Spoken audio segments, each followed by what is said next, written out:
Occasion ఏదైనా location ఎక్కడైనా తెలుగువారి వేడుక అంటే ఆలివ్ మిఠాయి ఉండాల్సిందే. ఒక ఇన్స్పిరేషన్గా ఉండడానికి కోసం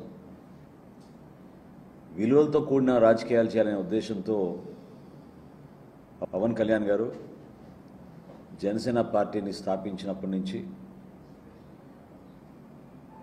దేశ రాజకీయాల్లో ఒక మార్పు తీసుకురావాలి, సామాన్యుడికి ఒక చక్కటి వేదిక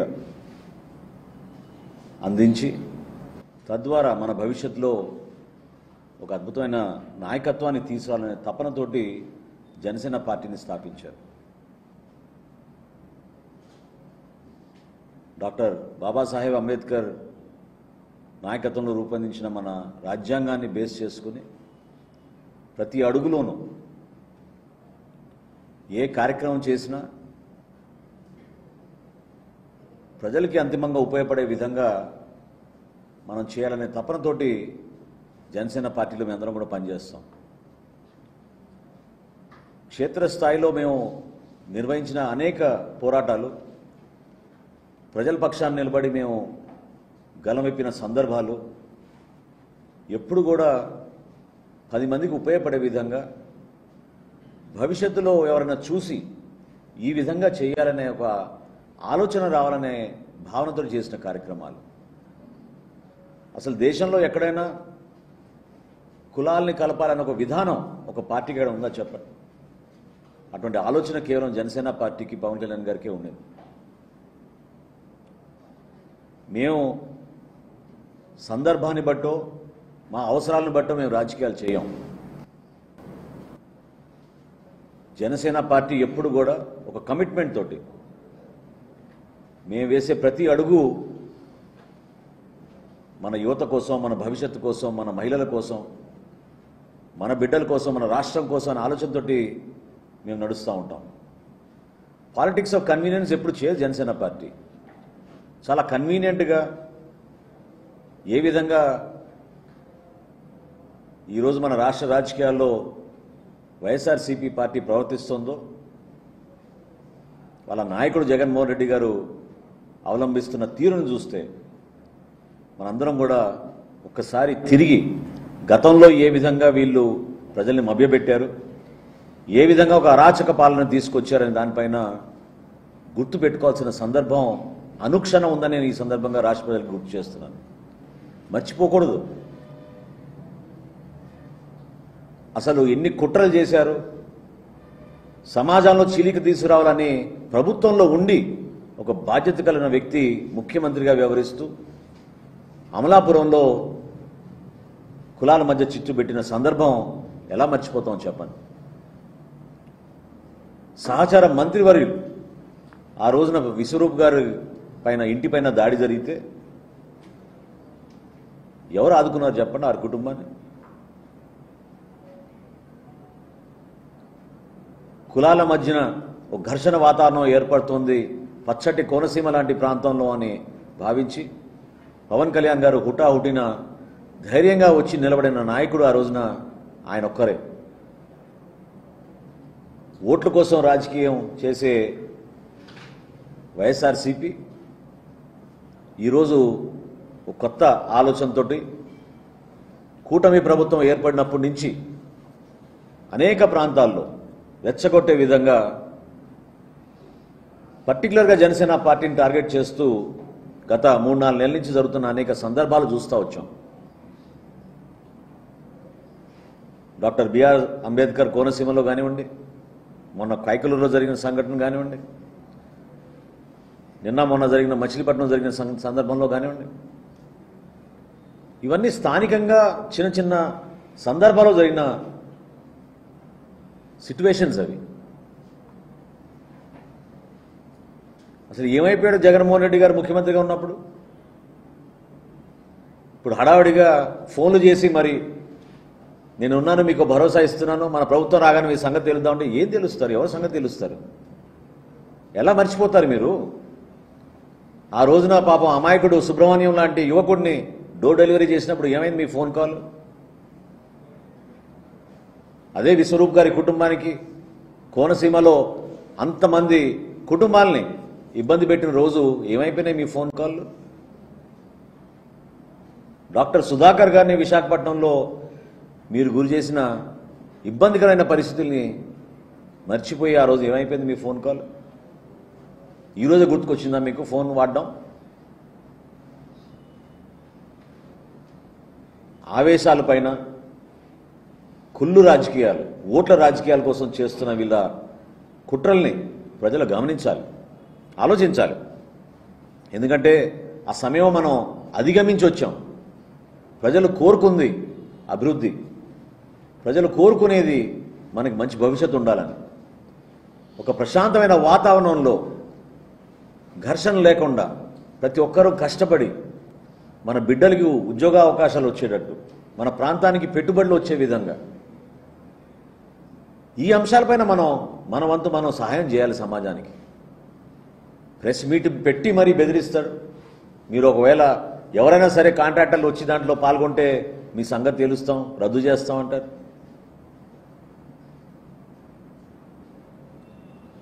రైతుల కోసం అందిస్తున్న సహాయం చూసి ఓర్వలేక పర్యటనలు చేస్తారు. తెనాలికి వచ్చాడు. ఎవరైతే ఇక్కడ పక్కదారిన పోయిన యువతని దారిలో తీసుకొద్దామని గంజాయి నివారణలో భాగంగా మనం చర్యలు తీసుకుంటుంటే అది కూడా ఒక law and order situation create చేయాలనే ప్రయత్నం చేశారు. పిఠాపురంలో అదే విధంగా చేశారు. దేనికోసం ఇదంతా? ఇంత తొందరపాటు ఎందుకు? ప్రజలు ఎన్నుకున్నారు మమ్మల్ని 5 సంవత్సరాలు, బలంగా పరిపాలిస్తాం. లా అండ్ ఆర్డర్లో ఎక్కడ కాంప్రమైజ్ కావు. ఎందుకంటే మేము నిజాయితీగా రాజకీయాలు చేస్తాం కాబట్టి, చిత్తశుద్ధితో చేస్తాం కాబట్టి. అంతేగాని ఎక్కడ చిచ్చు పెడితే ఆ ప్రాంతంలో కుట్రలతోటి మనకి రేపటి రోజున సీట్లు పెరిగిపోతాయి, ఓట్లు వస్తాయి అనే దురాలోచనతో ఈరోజు వాళ్ళు చేస్తున్న ప్రచారాన్ని మనందరం కూడా జాగ్రత్తగా ఆలోచించి తిప్పికొట్టాల్సిన సందర్భం ఇది. ఎందుకంటే ఇటువంటి ప్రోపగాండా మనం ఎప్పుడు గతంలో చూడలేదు. గౌరవ ముఖ్యమంత్రి గారు చంద్రబాబు నాయుడు గారు, అదేవిధంగా గౌరవ ఉప ముఖ్యమంత్రి గారు పవన్ కళ్యాణ్ గారు మొదటి రోజు నుంచి చెప్తున్నారు, లా అండ్ ఆర్డర్ సమస్య సృష్టించడానికి కోసం వైఎస్ఆర్సీపీ పార్టీ ప్రతి ప్రాంతంలో ఏదో విధంగా రెచ్చగొడుతున్నారు, సోషల్ మీడియాని దుర్వినియోగం చేస్తున్నారు, కావాలని కొంతమందితో పోస్టులు పెట్టించి చిన్న చిన్న సంఘటనల గురించి, ఏదో ఫ్లెక్సీల్లో కొన్ని పొరపాట్లు, ఏదో యువకులు ఏదో ఒకరిపైన ఒకళ్ళు సరదాగానో లేకపోతే కావాలని రాజకీయ కక్షతోటో ఫ్లెక్సీలు చించుకుంటే దాన్ని కూడా దుమారం చేసి, లేదా క్షేత్రస్థాయిలో ప్రతి ప్రాంతంలో జరిగే పండుగ వాతావరణంలో ఊరేగింపుల విషయంలో సోషల్ మీడియాని ఉపయోగించి జనసేన పార్టీని, పవన్ కళ్యాణ్ గారిని టార్గెట్ చేస్తున్న విధానం ప్రతి ఒక్కరు కూడా ఆలోచించాలి. దీని వెనక చాలా స్పష్టంగా ఒక కుట్ర ఉంది. కుట్రపూరితమైన రాజకీయాలు చేస్తున్న వైఎస్ఆర్సీపీ నాయకులు ఆలోచించండి ఒకసారి.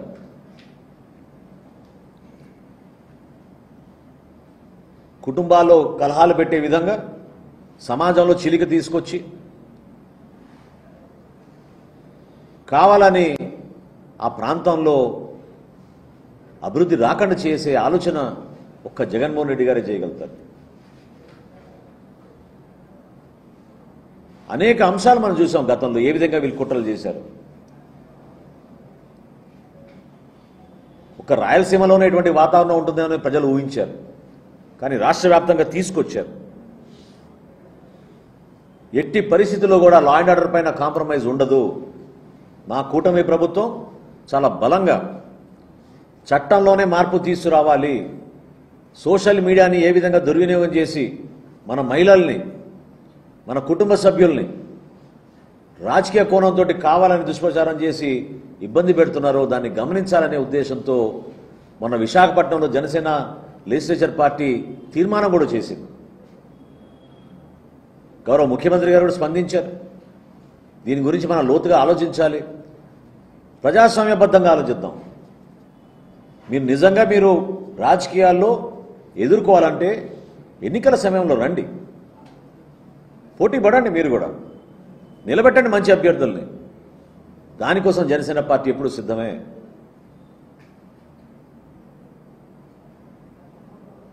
ఏనాడు కూడా మేము చేసే కార్యక్రమాలు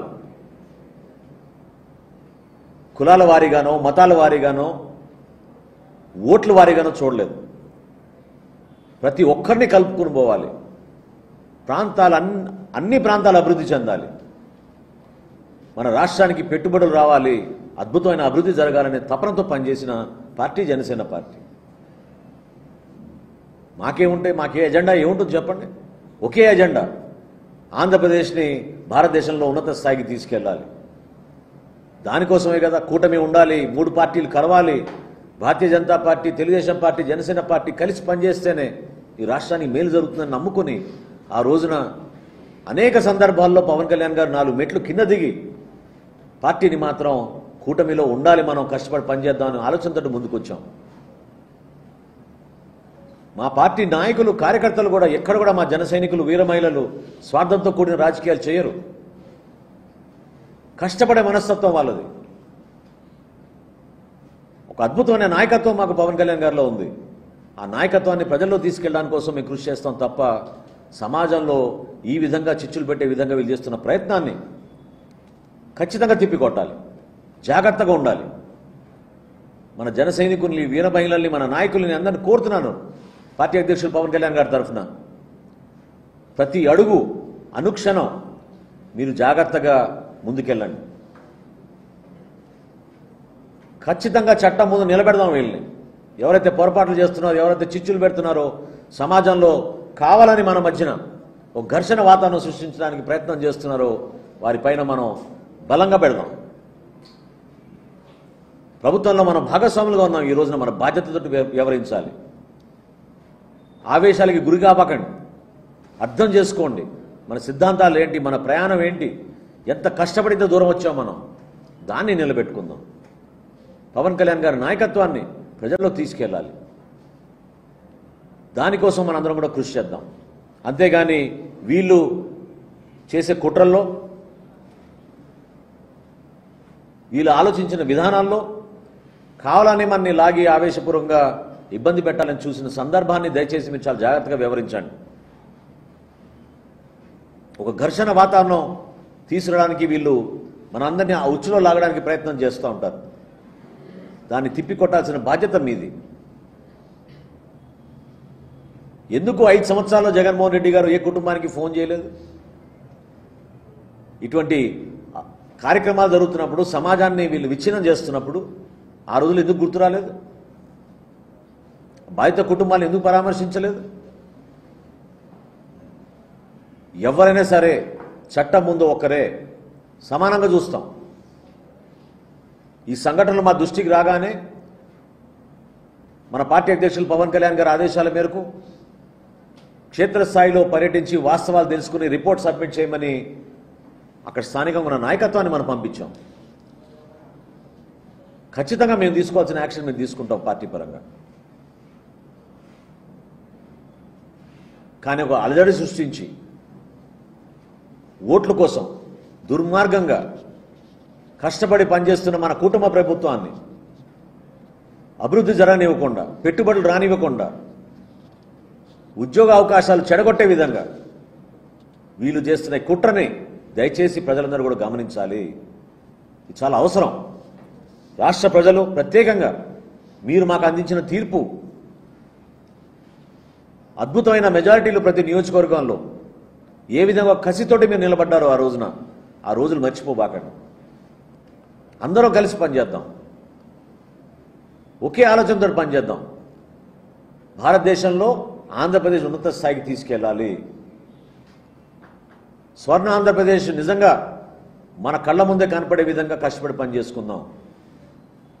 అంతే తప్ప ఈ విధంగా చిల్లర రాజకీయాలు, ఇటువంటి దురాలోచనలు, అటువంటి నాయకత్వాన్ని మాత్రం దయచేసి మీరు ప్రోత్సహించబాకండి. ఎంతో ఆవేదనతోటి గత 4-5 రోజుల నుంచి ప్రత్యేకంగా పవన్ కళ్యాణ్ గారి పైన వ్యక్తిగతంగా, జనసేన పార్టీ పైన వీళ్ళు చేస్తున్న దుష్ప్రచారాన్ని మమ్మల్ని అందరినీ కూడా కదిలించింది. నిలబడాలి. ఒక ఆలోచన విధానం ఏంటి మనది? దేనికోసం మనం ఇంత దూరం ప్రయాణం చేసాం? ఎందుకు ఇంత కష్టపడ్డాం? మన రాష్ట్రం కోసం, మన ప్రజల కోసం, మన భవిష్యత్తు కోసం. అటువంటి నాయకత్వం మనకి పవన్ కళ్యాణ్ గారిలో ఉంది. దాన్ని నిలబెట్టే బాధ్యత మనందరిపైన ఉందని ఈ సందర్భంగా మీ అందరూ కూడా తెలుపుకుంటున్నాను.